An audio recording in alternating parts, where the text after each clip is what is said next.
இயேசு கிறிஸ்துவின் இனிதான நாமத்தில் இன்றைய ஆவிக்குரிய சிந்தனைக்கு உங்களை அன்புடன் வரவேற்கின்றோம். இப்போதும் ஒரு பாடலுக்கு பின்பு உங்கள் சிந்தையை தெளிவிக்கும் ஆவிக்குரிய செய்தியை கேட்கலாம். நீதியின் பாதையிலே அவர் நிதம் நம்மை நடத்துகின்றார். நீதியின் பாதையிலே அவர் நிதம் நம்மை நடத்துகின்றார். எது வந்த போதும் மாறாத இன்ப புது வாழ்வை தருகின்றாரே. அல்லேலூயா. எது வந்த போதும் மாறாத இன்ப புது வாழ்வை தருகின்றாரே. கர்த்தாவின் ஜனமே கைத்தாளமுடனே களி கூர்ந்து கீதம் பாடு. சாலேமின் ராஜா நம் சொந்தமானார், சங்கீதம் பாடியாடு. அல்லேலூயா அல்லேலூயா அல்லேலூயா அல்லேலூயா. இயேசுவின் இனிதான நாமத்தில் உங்களை வாழ்த்துகிறேன். இந்த நாள் நம்முடைய ஆவிக்குரிய சிந்தனைக்காக சங்கீதம் 56:11 நான் வாசிக்கிறேன். தேவனை நம்பியிருக்கிறேன், நான் பயப்படேன். மனுஷன் எனக்கு என்ன செய்வான்? தேவனை நம்பியிருக்கிற ஒரு மனிதன் பயப்படவே மாட்டான். ஆனால் உலகத்தையோ உலகத்தில் உள்ளவைகளோ மனிதர்களை நம்பியிருக்கிறவர்கள் ஒவ்வொரு காரியத்திற்கும் பயந்துதான் ஆக வேண்டும். வேறு வழி கிடையாது. தாவீது பெலிஸ்தர் தேசத்திலே அங்கு அவன் மாட்டிக்கொள்ளும் பொழுது அந்த நாட்களில் எழுதப்பட்ட சங்கீதத்தின் ஒரு பகுதி தான் இது.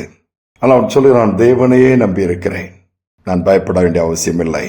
ஒரு தகப்பன் பிள்ளை உறவு போல எல்லாவற்றிலும் பாருங்கள், தாவீது எப்பொழுதுமே கர்த்தரை முன்பாக வைத்து அவரையே சார்ந்து, அவர் என் வலது பக்கத்தில் இருக்கிறார், என் பட்சத்தில் இருக்கிறார், அவர் எனக்காக எல்லாவற்றையும் செய்வார் என்று சொல்லி அப்படியே தான் சொல்லுகிற ஒரு காரியத்தை பார்க்க முடியும். எங்கும் எதிலும் கர்த்தர் கூட இருக்கிறார், கூட இருப்பார் என்ற நம்பிக்கையின் வார்த்தைகள் தான் அவர் வாயில் வந்தோம். ஏனென்றால் தாவீது நம்பி இருப்பது கர்த்தரையே.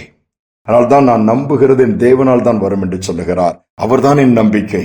எல்லாமே நீங்க தான் ஆண்டவர் என்று சொல்லி நீங்க நாம சொல்ல முடியுதா?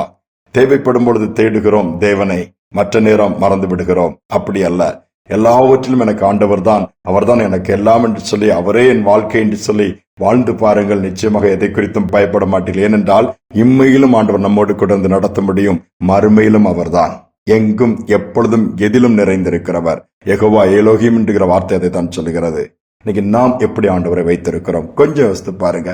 அதை சற்று சிந்தித்தாலே போதும், அதை சரி பண்ணாலே போதும், பயம் போய்விடும். இங்க இருந்தாலும் ஆண்டவரோடு ஒருவேளை உலக ஓட்டம் முடிந்து போனாலும், என் வாழ்க்கையின் ஓட்டம் முடிந்தாலும் மரணத்தை குறித்து அவர்கள் பயப்பட மாட்டார்கள், பாதாளத்தை குறித்து பயப்பட மாட்டார்கள். எதுவென்னு சேதப்படுத்த முடியாது. போல் அதனால்தான் சவால் விடுகிறார், நான் கண்ணம் முன்னாடி ராஜ்யத்தில் கண் விழிப்பேன். அந்த தைரியம். மரணத்தை குறித்தும் பயம் கிடையாது, எதிரிகளை குறித்தும் மிருகங்களை குறித்தும் மனிதர்களை குறித்தும் பயம் கிடையாது. இதை தான் ஆண்டவர் நமக்கும் கொடுக்க விரும்புகிறார். அவர் தகப்பன் தன்னுடைய சிறு குழந்தைய கூட்டிட்டு கீழே இறங்கி வராரு. அவர் இருந்த வீடு பகுதி மலைப்பாங்கான பகுதி. பொருட்களை வாங்கிட்டு போலான்னா அந்த 2 வீலர் கொஞ்சம் ரிப்பேர் ஆயிடுச்சுது. அது சரி பண்ணி போவதுக்குள்ள கொஞ்சம் நேரம் ஆயிடுச்சுது, இருட்டிடுச்சுது.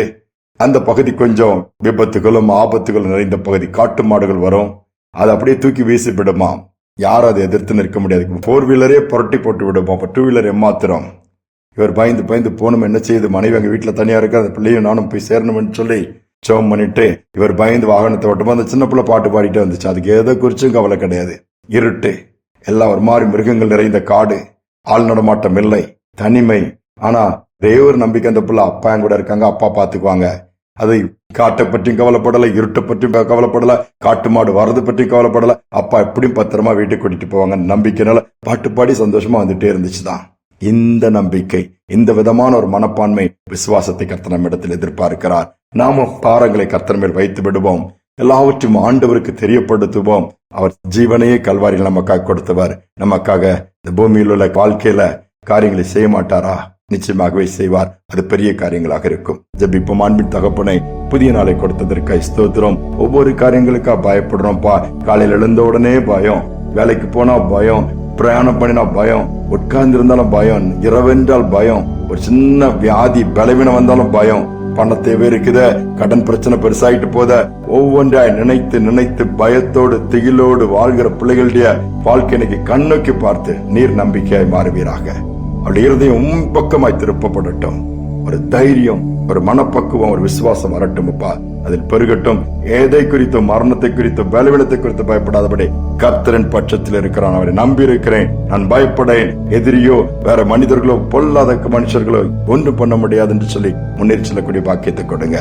துதிகனமை ஏற்றுக்கொள்ளும் இயேசுவின் நாமத்தில் பிதாவே, ஆமேன் ஆமேன். கர்த்தரை நம்பி இருப்போம், அவரை முன்பாக வைப்போம், பயம் நம்மை விட்டு அகன்று போகும், தொடர்ந்து முன்னேறி செல்ல முடியும். அவரே நமக்கு தைரியத்தை கொடுத்து நடத்துவார். இந்த சிந்தனையோடு இந்த நாளை தொடருவோம். மீண்டுமாய் நாளை தினம் சந்திப்போம்.